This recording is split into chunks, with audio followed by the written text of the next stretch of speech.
his special interest is interstitial lung disease and sarcoidosis, and he has led many landmark trials with regards to ILD, specifically sarcoidosis, and can be proud about the quality of publications which has been led by Dr. Sahajal.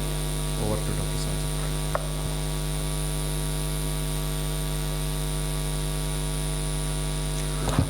Thank you, sir, for the kind introduction, and thank you, the organizers, for giving me an opportunity to speak here. So I'm going to speak mainly on the diagnostic approach to thoracic sarcoidosis in a TB endemic country. So I'll touch upon a few topics, a few issues like when to suspect sarcoidosis, what are the initial investigations, what are the major differential diagnoses and how to differentiate from them, when and how to get a tissue diagnosis, what screening tests should be performed for extrapulmonary sarcoidosis. So when to suspect pulmonary sarcoidosis? So the presentations can be tuberculosis-like or ILD-like.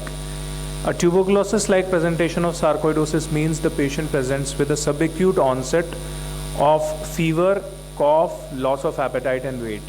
The common or typical presentation that we see in tuberculosis. Or it could present in an ILD-like fashion. That means there will be chronic cough, mostly dry cough, and breathlessness, which might be progressing gradually.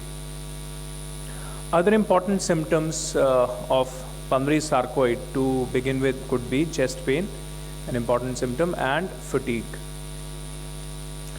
So there are certain extrapulmonary presentations. As you know, that sarcoidosis is a systemic disorder. It is a granulomatous disorder of unknown etiology which involves multiple systems. So skin is a very common organ which is involved with sarcoid. It may be involved in anywhere from 10 to 25% of cases. And lupus pernio is a characteristic lesion in sarcoid which is found on the face, on the cheekbones, but it is extremely rare. Others like papules, macules, plaques would be much more common. There may be an arthritic presentation. So it might be just involvement of mostly the ankles and then bihilar adenopathy, fever, uveitis. That is called Lofgren syndrome. And if you have, but there can be other joints also involved. So Lofgren's has a good prognosis and mostly there will be recovery without treatment or with some anti-inflammatory treatment. But other joints can also be involved with sarcoid, which may lead to even chronic arthritis, or sometimes it is just arthralgias. Then patients could present with weakness, anorexia, nausea and constipation. And if you look carefully at the biochemistry, you'll find a raised calcium. So hypercalcemia is another presentation which can occur in 10 to 20% of patients, and it needs to be always be looked at. Sometimes the symptoms will be very non-specific, and sometimes the only presentation initially, only symptom is due to hypercalcemia. Hypercalcemia itself can cause renal dysfunction. So patients may present with AKI and you look at the calcium, it is raised, and then you investigate further and you find that sarcoidosis is responsible for all this. Acute kidney injury, as I said, is mostly due to hypercalcemia, but there may be primary granulomatous interstitial nephritis due to sarcoidosis. Again, it is much less common than hypercalcemic renal injury. Sometimes due to hypercalcemia, there may be renal stones or nephrocalcinosis, which can again cause either obstructive symptoms or even lead to AKI. And then the eye involvement may be there, again in about 10 to 25% cases, and it might present with a red eye or a blurring of vision or sometimes some eye pain. The most important manifestation in the eye of sarcoid is uveitis, and that may be anterior uveitis, it may be intermediate or posterior or panuveitis, and sometimes it is vision threatening, especially when it involves the posterior segment, and initially it might be even asymptomatic and suddenly present with visual loss. So in diagnosed cases of sarcoidosis, it is a must to screen for eye involvement. Then asymptomatic hilar adenopathy can occur. So this is not an extrapulmonary manifestation, but it is actually an extra curricular manifestation, because I call it the visa syndrome. The patient doesn't have anything. He goes for a medical fitness exam, gets a screening chest X-ray done several times for visa purposes, sometimes for job fitness purposes, and you find bilateral hilar adenopathy, which is asymptomatic, and it is commonly due to sarcoid, but rarely you can have tuberculosis also presenting like that. Cardiac sarcoid is an important manifestation which presents with clinical symptoms in 5 to 10% of cases, and the most common symptoms are heart block, arrhythmias, and heart failure. Cranial neuropathy, brain and spinal involvement occurs with neurosarcoid, again, which is an uncommon manifestation. Again, it occurs in 5 to 10% of sarcoidosis cases. So if you look at all these manifestations and the pulmonary manifestations which we talked about, some of them can overlap with tuberculosis. For example, certain skin lesions, if for the beginner, it could be difficult to make out sometimes whether a plaque is due to lupus vulgaris or sarcoidosis, although expert dermatologists will not miss. Biopsy may be helpful there. Lofgren's, which presents with erythema nodosum, again can be seen with tuberculosis, and even Ponson's arthritis can occur with tuberculosis, which may again confuse the picture and look like Lofgren syndrome. Hypercalcemia may also occur with tuberculosis, although I would say that it is more common with sarcoid. Uveitis, again, a common manifestation of ocular tuberculosis, and it may be very difficult to again differentiate between the two diseases, whether it's sarcoid or tuberculosis.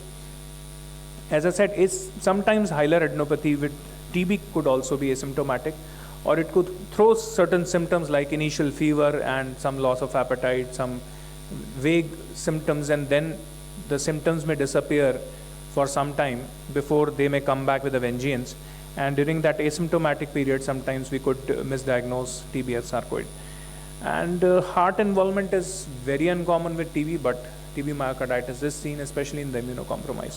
So all these manifestations, which are the extrapulmonary manifestations of predominantly thoracic sarcoid, could occur in tuberculosis also. So what are the initial investigations? So we always begin with a chest radiograph in most of our respiratory disorders. But who orders the chest radiograph depends on the presentation. So if somebody comes with an ILD or TB-like presentation to a chest physician or even a general physician, generally a chest radiograph will be ordered. But suppose the presentation is completely extrapulmonary without any important pulmonary symptoms, then the patient might go to a non-chest physician. Maybe say if somebody has AKI, he or she may go to a nephrologist. There a high index of suspicion is needed on the part of that particular physician to order a chest radiograph and really suspect sarcoidosis as the differential if the manifestations are indeed suggestive. So what is the chest radiographic manifestation of sarcoid? As you know, it is divided into scadding stages based on chest radiographic appearance, scadding stage 1 to 4. Scadding stage 1 means one involvement, meaning only lymph nodes, meaning bilateral hilar adenopathy, as you can see in this particular chest radiograph. So this is the right hilum, this is the left hilum. There is some paratracheal widening, not much, not very clear in this particular radiograph, but definitely bilateral hilar enlargement is there.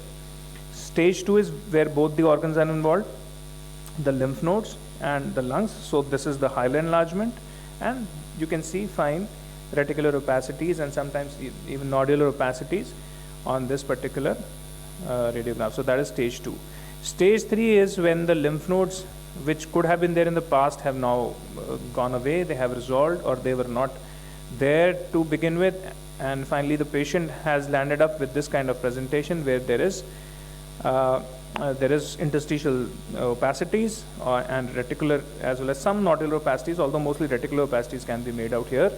And stage 4 is fibrotic sarcoid, where you have reticular opacities as well as certain signs which suggest shrinkage, lung shrinkage or volume loss, which is a result of fibrosis. So you see this hilum is slightly pulled up. So pulled up hila, fibrotic bands, fibrotic masses, traction bronchiectasis, all of them could occur with fibrotic sarcoid. So if you go back to this kind of presentation, so this kind of presentation, clinically, it would be more TB-like. And if you go to stage 2, 3, 4, then those stages will present more in an ILD-like fashion. Although with stage 2, sometimes you might have a few nodules and you are not able to make out the pattern. And you may be confused that these might be central lobular nodules and with lymph nodes. So could it be TB? So that always remains in your mind. So once you are done with the chest radiograph, what are the other investigations that you would order in a patient with suspected TB or ILD? Because these two are the differentials of sarcoid. So you'll do a CT scan. And if you have lymph nodes, you will definitely go ahead with a contrast enhanced CT. So sarcoid is one of the differentials, you always obtain a contrast enhanced CT along with a high resolution CT. So high resolution CT was the older way of doing CTs when non-contiguous sections of thin sections of lungs were obtained. But nowadays we do volumetric acquisition of the entire lung parenchyma radiologically, and then we can reconstruct in various ways that entire radiologic volumetric data. And so thin section CT is required, which is about 1 millimeter thin sections. Spirometry will be the next investigation to look at the lung function. DLCO is desirable if available. If not available, I think you can manage sarcoid very well even without a DLCO, most of the cases. Lung volumes are optional, again, because of them being more cumbersome and not easily available everywhere. So again, optional. Tuberculin skin test is a must in a diagnosis of sarcoid, especially when differentiating from tuberculosis. Serum angiotensin converting enzyme is mostly not a very useful investigation. We do it at our center mostly for just completion of data for publications and other kind of research, because sensitivity and specificity are not optimal. But sometimes you'll see very high levels with sarcoid. The levels will not be so high with tuberculosis. So if you have a level which is more than 2 or 3 times the upper limit of normal, it might help you in slightly weighing in more towards sarcoid, but that is not sacrosanct. And sometimes it may help in follow-up. But again, it is not a test which you can, as a single point, depend on. So it's not a single reliable biomarker. It can help you when you combine it with other clinical data in some settings. So what are the differential diagnoses? As I suggested, that other interstitial lung diseases is one of the differential of sarcoid. I'll not focus much on other interstitial lung disease because the topic is diagnosis of sarcoid in a TB endemic country, so I'll mostly focus on its differentiation from tuberculosis. So HP becomes a very important differential of sarcoid because both are upper lobe predominant diseases, both present with reticulation, and they're mostly present in a similar age group sometimes, and even certain exposures can cause both the diseases. They have been associated with both the diseases. Other granulomatous disorders like tuberculosis, and then some other granulomatous disorders like even fungi and especially CVID, common variable immunodeficiency, and other such granulomatous disorders. So there are 3 points to remember when you're talking of diagnosing sarcoid in a TB endemic country like India.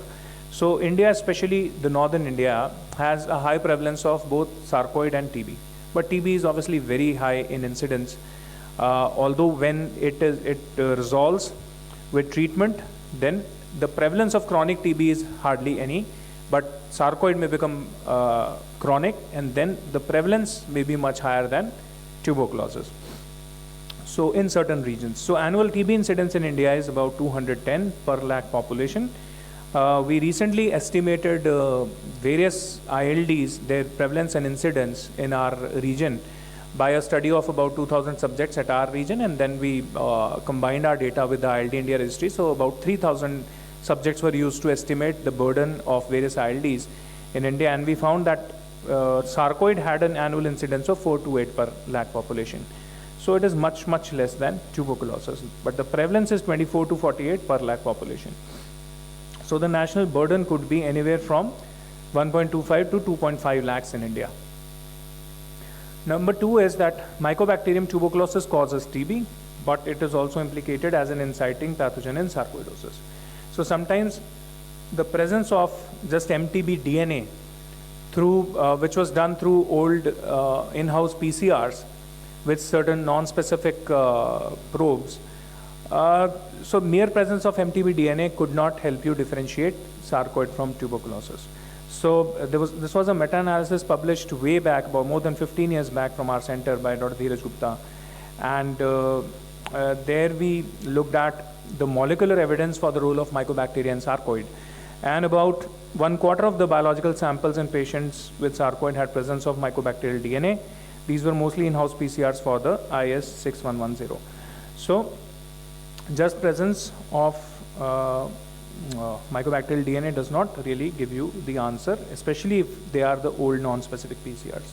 The third point is that fibrotic sarcoid looks quite like fibrocavity disease sometimes, which is seen as a sequel to tuberculosis. So this particular example, a disease limited to, say, more asymmetric, more towards the left side, and there's a clear fibrotic cavity here. So this particular example is that of fibrotic tuberculosis, but sarcoid in the fibrotic stage could look similar, and even non-fibrotic sarcoid could really rarely cavitate. So this is sarcoidosis which has not gone into fibrosis yet, and yet there is cavitation due to breakdown of the granulomatous inflammation itself. So I'm just showing you a few X-rays where it could be really difficult to make out whether this is sarcoid or TB, and there could be points in favor of one disease over the other. For example, this one, where there's a lot of asymmetry and these infiltrates in the upper lobes are there on one side without bilateral hilar adenopathy. So I would favor TB in this particular patient.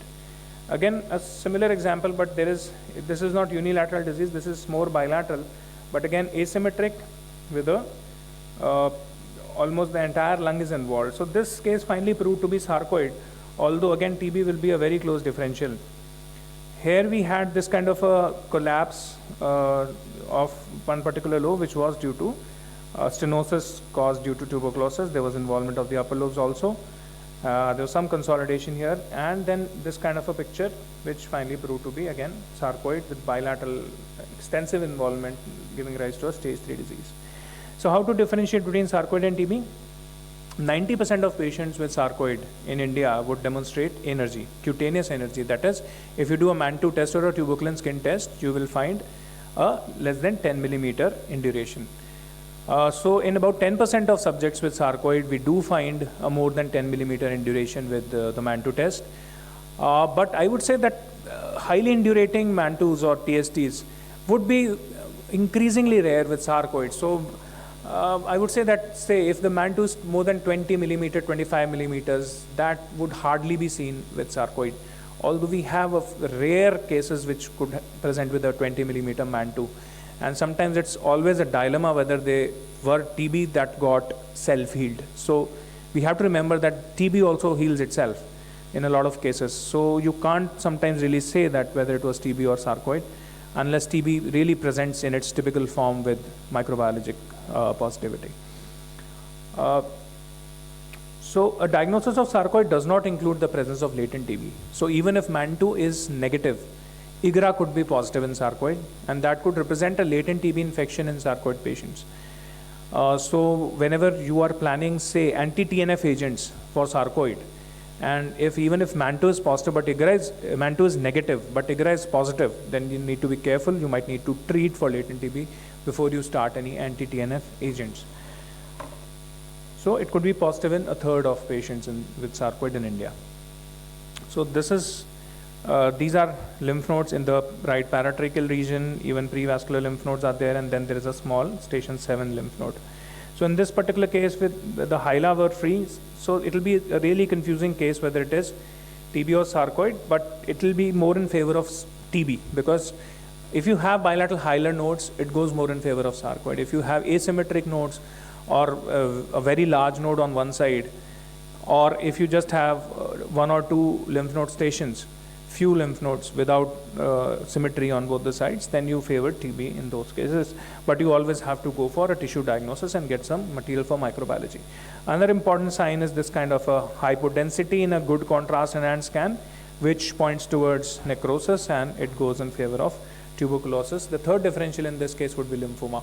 So again, a large lymph node, asymmetric, or even multiple lymph nodes, lymphoma is also differential, especially if the patient is having B symptoms. The other ways to differentiate is to look at the endosonography, that is endobronchial ultrasound. So we published this paper way back, 10 years back, where we looked at two signs. This is the sign which is called coagulation necrosis sign, so a large hypoechoic area in the lymph node during an endobronchial ultrasound. And these are the heterogeneous eco-textured lymph nodes.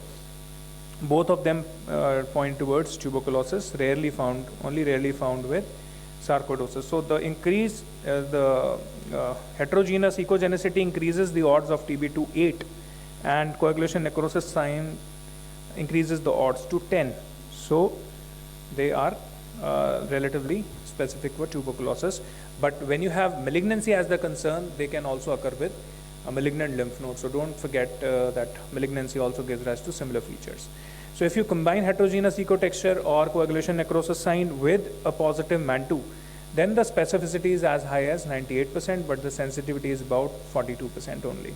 But the positive predictive value is 91%. Expert MTB is another good test to pick up tuberculosis. With expert MTB ultra, we have seen certain false positivity if we go by the composite reference standard of making a diagnosis of sarcoid. But with the first generation expert, it was mostly specific, only 1 or 2% false positive results. With the Gene Expert Ultra, I would say it is up to 10% false positivity if we take the composite reference standard for making a diagnosis of sarcoid.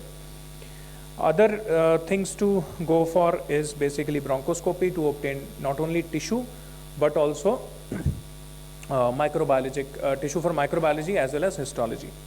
So what are the points that favor sarcoid and which go against sarcoid and more in favor of maybe tuberculosis or other disorders, other granulomatous disorders?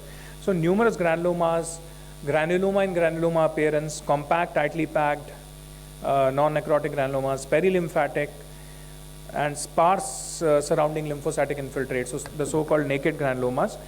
And if there is a lot of extra thoracic involvement and once the stains and cultures are negative, all go in favor of sarcoid, but other features which I mentioned on the right side go more in favor of tuberculosis and other granulomatous disorders. This is a recent paper from the AIIMS, New Delhi. It was possibly a PhD thesis where they have looked at certain sets of cytokines and they have made a panel which suggests, which gives us some differentiating ability of tuberculosis from sarcoid. So the cytokines which they have tested are Th1, Th9, Th17 and T regulatory cytokines. That includes interferon gamma, TNF alpha, IL9, IL17, IL10 and TGF beta. So this, you can go through this. I will not go through this particular table due to shortage of time. We have already discussed most of these features. You could go through this particular article which was published a decade back by Dr. Gupta in Current Opinions in Pulmonary Medicine, and it gives a lot of differentiating points between sarcoid and TB. So when to biopsy? So in the West, it is Western guidelines say that typical presentations like Lofgren's, you can avoid biopsy, but in a TB endemic country, I would say that we should attempt tissue diagnosis and all. The more tissue we have, the more is the chance to pick up significant necrosis, AFB positivity, or a molecular evidence of tuberculosis. So always go in for more and more tissue. So what to biopsy? Choose the most accessible site. If you have skin involvement, do a skin biopsy. Don't biopsy erythema nodosum, that will not give you any granulomas. Peripheral lymph nodes is the next thing to go to. Conjunctival sampling has been described in literature, but in India we hardly do it. There is no data, but we could generate some. And if above is not possible, then you go for bronchoscopic biopsy. And whenever you are doing bronchoscopy, go for TBNA if they are lymph nodes, bronchial mucosal biopsy or endobronchial biopsy, and transbronchial lung biopsy. BAL CD4 to CD8 ratio is not commonly available. It is non-specific and not very sensitive. So it is not a go-to investigation of choice for sarcoidosis. TST I've already discussed. 10% of sarcoids will have a TST more than 10 millimeter, and IGRA may be positive even with sarcoid. So this particular guideline, as I said, that there are certain recommendations on so this is a 2020 guideline. This guideline has appeared after 2 decades of the last sarcoid guideline, and it is by the American Thoracic Society. They have given a list of 17 recommendations. So there are certain recommendations for lymph node sampling.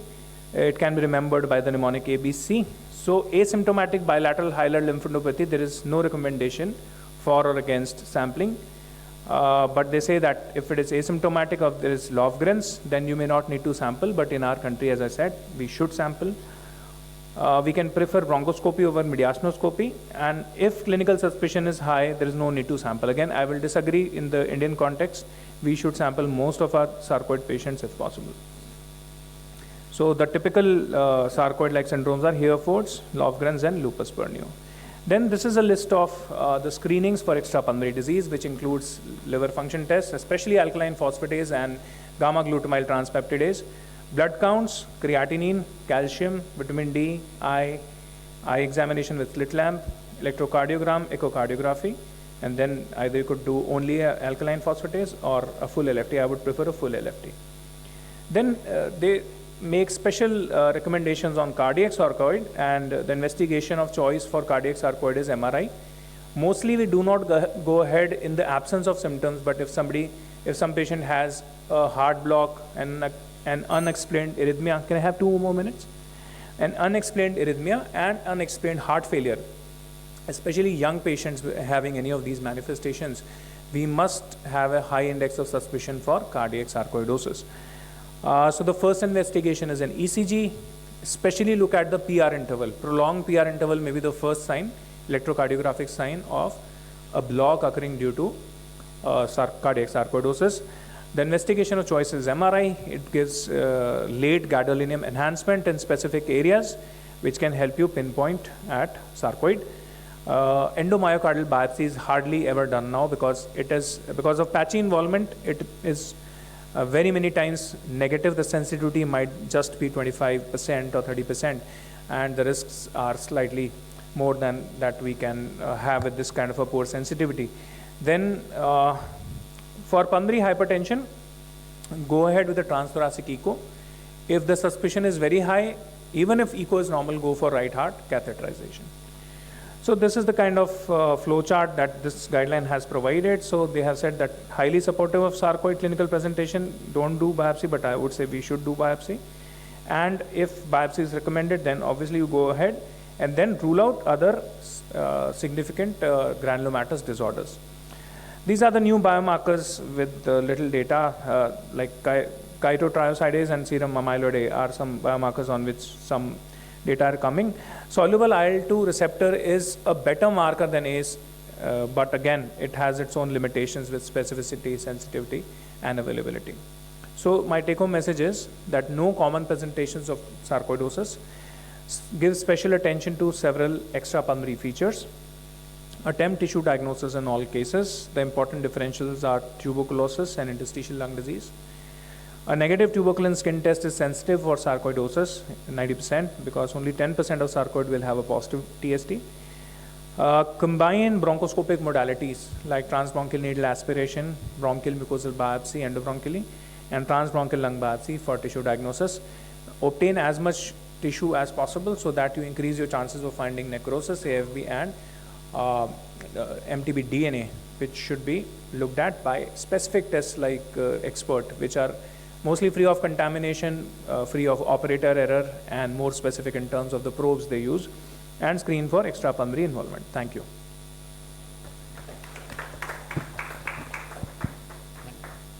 Thank you, Dhooria. The house is open for discussion.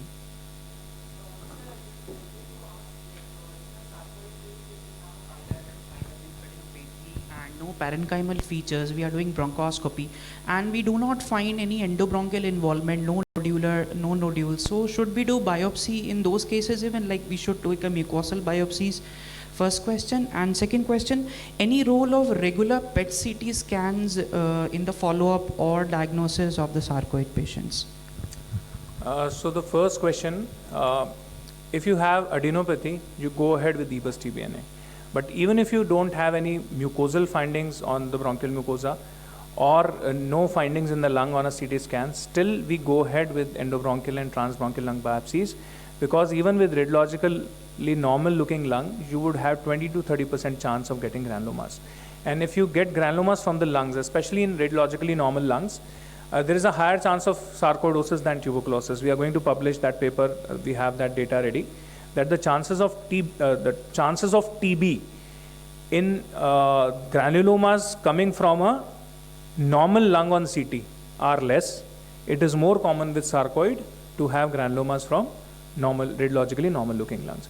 With bronchial mucosal biopsy, even if you don't have bronchial abnormalities, again 20 to 30% chance of finding granulomas there also. So we always go ahead with all the 3 investigations irrespective of the stage of the sarcoid. Second is PET CT. So PET CT has been promoted as a go-to test in sarcoid as if it is the panacea. It is not. PET CT is neither necessary nor sufficient for managing sarcoid patients. In routine cases where you have typical stage 1, 2, 3 sarcoid with typical say abnormalities in terms of clinical symptoms of fever, fatigue, joint pain, or even with the lung restriction, you can do with just a CT and a spirometry to start with, and for follow-up even a chest radiograph is enough. So PET CT should not be routinely performed in all your sarcoid patients. You need PET CT when there are very specific questions which occur in rare instances. For example, you have a patient with fibrotic sarcoid, which is, so you see some signs of fibrotic sarcoid on a CT or a chest radiograph, and you want to know how much is the inflammatory activity going on in that particular patient. So how much immunosuppression to give to that patient, whether you want to give a dual kind of immunosuppression